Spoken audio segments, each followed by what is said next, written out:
In this video, you will learn how to use Snapchat My Places feature, which is recently introduced in a new Snapchat update.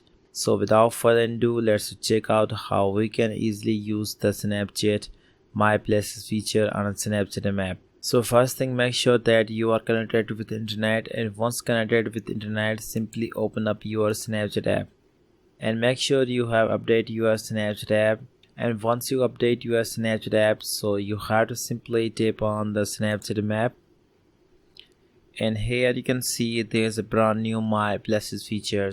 So I want to show you how to use this feature. So you have to simply first tap on the My Places, and you can see the pop-up menu will be opened, and you will find guys the three options here: popular, favorite, and visited.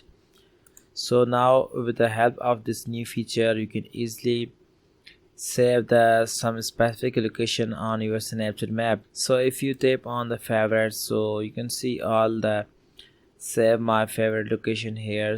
So let me show how to save the favorite location on your Snapchat map. So here you just need to first find the specific location. For example, I want to simply tap on this one.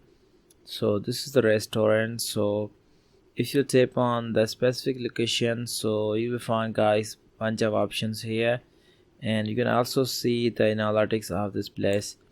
So if you want to save it, so you have to simply tap on this little heart icon, and once you tap on, so it will be automatically saved to your favorite section. So I want to simply tap on the back, and when I once again tap on the favorites, so you can see now there's two my favorites locations.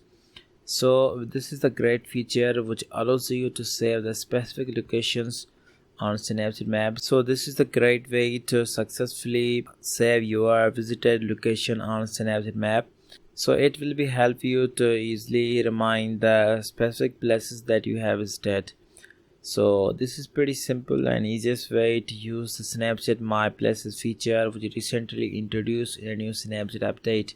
So if you want to get this feature on Snapchat map, so only you just need to first update your Snapchat app and follow my instructions that I have shown in this video. So this is all about the video, and I hope you enjoyed this video. So if you find this video helpful for you, then please like, comment and share this video. And if you want to get the more informative videos regarding Snapchat app, so you just need to subscribe my YouTube channel for more latest videos. Thank you so much for watching.